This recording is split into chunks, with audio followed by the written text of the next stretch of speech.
हमदर्द university में शेद्न पाकिस्तान हकीम मोहम्मद सईद की 27 बरसी के मौके पर शानदार तज़ियती इजलास मुनक़िद हुआ, जिसमें इल्मी, अदबी और तदरीसी शख्सियात ने उनकी खिदमात को खराजन अक़ीदत पेश किया। इजलास में vice chancellor professor doctor Syed Shabibul Hasan, साबिक़ वाइस चांसलर हकीम अब्दुल हन्नान, मरूफ सहाफ़ी गाजी सलाउद्दीन, रजिस्ट्रार कलीम अहमद ग़ियास, डायरेक्टर बतलहकमे प्रोफेसर मलाहत कलीम शेरवानी और दीगर असातिज़ा, तलबा व इंतज़ामी अमला बड़ी तादाद में शरीक हुए।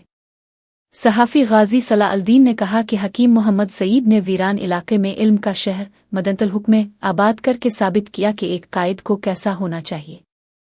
साबिक़ वाइस चांसलर हकीम अब्दुल हन्नान ने कहा कि हकीम सईद चाहते थे कि सिंध और बलूचिस्तान के अवाम को बुनियादी से आला तालीम के मौक़े मुयस्सर आए। वाइस चांसलर ने तलबा को तलक़ीन की कि अपनी ज़िंदगी में किसी न किसी शोबे में हकीम सईद बने। तकरीब में बतलहकमे के डायरेक्टर ने बताया कि हकीम सईद सहाफ़त के शौकीन भी थे और मुतअद्दिद इल्मी रिसाले व किताबें शाये करके अपने अदबी शौक़ को पूरा किया। तकरीब की निज़ामत मंसूर मुअत्तर सिद्दीकी ने की, जबकि रफ़ीउत हमदर्द कॉलेज ऑफ नर्सिंग की तालिबा दुआए खैर पेश की। बाद अज़ा मज़ार पर फ़ातिहा ख़ानी भी की गई।